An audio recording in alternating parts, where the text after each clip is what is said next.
ಬದಲಾವಣೆಗೋಸ್ಕರ ತಾವು ರಾಜಕೀಯ ಪ್ರವೇಶ ಮಾಡಬಹುದಾಗಿತ್ತಲ್ಲ? ನಾನು ಒಬ್ಬ 100ರಲ್ಲಿ ಒಬ್ಬ ಇರ್ತೇನೆ. ನನ್ನ ಮಾತು ನಾನೇ ನನ್ನ ಕಿವಿಗೆ ಕೇಳಿಸಿದ್ರೆ ಇವತ್ತು ಮಿಕ್ಕಿದವ್ರು ಕೇಳಲ್ಲ. ಅದು ಆ ಪರಿಸ್ಥಿತಿ ಹಂಗಿದೆ ಇವತ್ತು. ನಾನು ಹೇಳ್ತಾ ಇದ್ದೇನೆ, ಇದ್ರ ಮೂಲ ಕಾರಣ ಸಮಾಜದ ಭಾವನೆ. ಸಮಾಜ ಹಿಂದೆ ಇದ್ದಂತ ಸಮಾಜ ಇದ್ರೆ, ತಪ್ಪು ಮಾಡಿದ್ದವರನ್ನ ಶಿಕ್ಷಿಸ್ತಾ ಇದ್ದಂತ ಶಕ್ತಿ ಸಮಾಜಕ್ಕೆ ಇದ್ರೆ ಈ ರೀತಿ ಆಗ್ತಾ ಇರ್ಲಿಲ್ಲ. ಇವತ್ತು ಅದೇ ಸಮಾಜ, ಹಿಂದೆ ಇದ್ದಂತ ಸಮಾಜ ಬರೀ ಶ್ರೀಮಂತಿಗೆ ಮತ್ತೆ ಅಧಿಕಾರವನ್ನು ಪೂಜಿಸ್ತದೆ.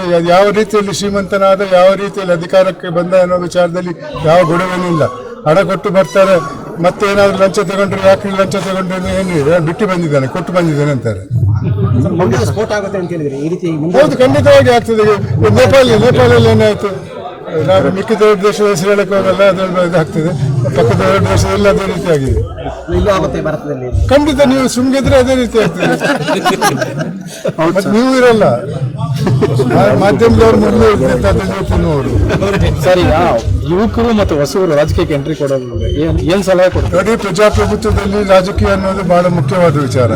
ಆದ್ರಿಂದ ಯುವಕರು ರಾಜಕೀಯಕ್ಕೆ ಬರಬೇಕು, ಆದ್ರೆ ಹಣ ಮಾಡಕ್ಕೆ ಅಲ್ಲ, ಸೇವೆ ಮಾಡೋಕ್ಕೆ ಬರಬೇಕು. ಅವ್ರಿಗೆ ಕೈ ತುಂಬ ಸಂಬಳ ಕೊಡ್ತಾರೆ, ಆ ಸಂಬಳದಲ್ಲೇ ಅವ್ರ ತೃಪ್ತಿ ಇರಬೇಕು. ಇನ್ನೂ ಮಾಡಬೇಕು ಮತ್ತು ಬೇಕನ್ನೋದು. ಹಿಂದೆ ಎಲ್ಲ ನಿರ್ಧಾರಕ್ಕೆ ಪಾಲಿಸಿ ನಿರ್ಧಾರ ಮಾಡ್ತಾ ಇದ್ದದ್ದು ರಾಜಕಾರಣಿಗಳು, ಅದನ್ನು ಪಾಲಿಸ್ತಾ ಇದ್ದು ಜಾರಿಗೆ ತರುವವರು ಶಾಸಕಾಂಗದವರು, ಕಾರ್ಯಾಂಗದವರು. ಇವತ್ತು ಹಂಗಿಲ್ಲ, ಎಲ್ಲದನ್ನು ಮಾಡುವುದು ಶಾಸಕಾಂಗದವರೇ. ಡಿಲೇ ಬಗ್ಗೆ ಹೇಳ್ತಾ ಇದ್ರಿ, ನ್ಯಾಯದಾನ ಅಮೆರಿಕ ಸಿಸ್ಟಮ್ ಆಗಬೇಕು, ನಮ್ಮ ಇಂಡಿಯಾ ಸಿಸ್ಟಮ್ ಸರಿ ಇಲ್ಲ ಅಂತ ನಾನು ಹೇಳಲ್ಲ. ವಿಳಂಬ ಆಗ್ತಾ ಇದೆ, ಅದಕ್ಕೆ ನ್ಯಾಯಾಧೀಶರು ಮತ್ತು ನ್ಯಾಯವಾದಿಗಳ ಕಾರಣ ಅಲ್ಲ.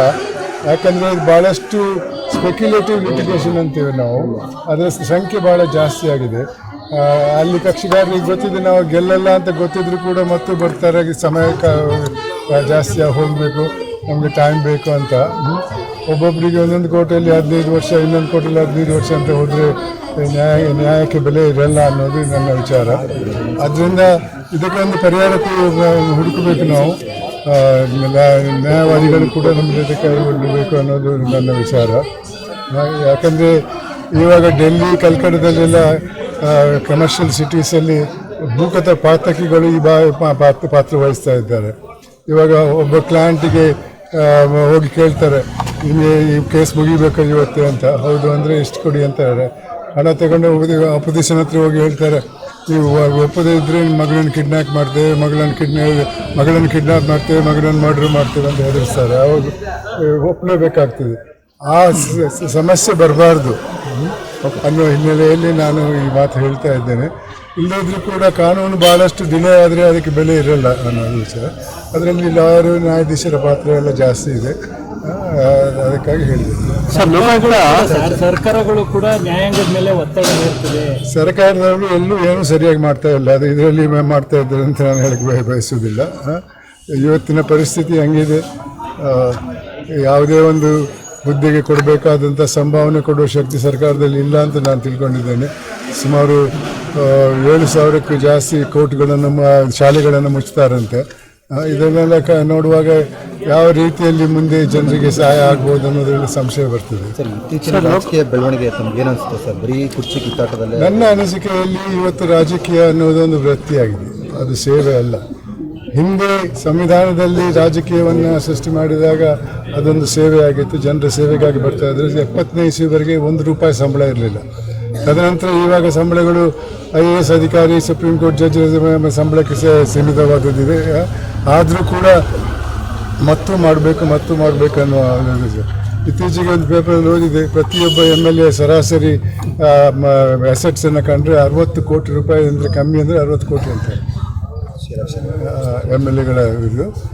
ಇದನ್ನೆಲ್ಲ ಕಂಡಾಗ ಆ ಸಂಸ್ಥೆ ಮೇಲೆ ಇರುವಂಥ ಗೌರವ ಕಮ್ಮಿ ಆಗ್ತಾ ಇದೆ. ಮತ್ತು ಮುಂದೆ ಏನಾಗುವುದನ್ನು ಒಂದು ದೊಡ್ಡ ಸಂಶಯ ನಮ್ಮಲ್ಲಿ ಬರ್ತಾ ಇದೆ. ಅಭಿವೃದ್ಧಿ ಆಗ್ತಾ ಇದೆ, ಆದರೆ ಅಭಿವೃದ್ಧಿಯ ಕ್ವಾಲಿಟಿಯನ್ನು ಸ್ವಲ್ಪ ನೋಡಬೇಕಾಗ್ತದೆ. ಇವಾಗ ಉದಾಹರಣೆಗೆ ನಾವು ನೋಡ್ತೇವೆ, ಬೆಂಗಳೂರಲ್ಲಿ ಯಾವ ರಸ್ತೆ ನೋಡಿದ್ರು ಕೂಡ ಗುಂಡಿ ಬಿಟ್ಟು ಇನ್ನೇನಿಲ್ಲ. ಅದರಲ್ಲಿ ಹೇಳ್ತಾರಲ್ಲ, ನಿಮ್ಮದು ಒಂದು ಪಕ್ಷದವ್ರು ಇನ್ನೊಂದು ಪಕ್ಷಕ್ಕೆ ಹೇಳ್ತಾರೆ ನಿಮ್ಮದು 40% ಸರ್ಕಾರ ಅಂತಾರೆ, ನಿಮ್ದಷ್ಟು ಅಂತ ಕೇಳಿದ್ರೆ ನಿಮ್ಮಷ್ಟಿಲ್ಲ ಅಂತಾರೆ. ಅಂದರೆ ಹೋಗ್ತಾರೆ.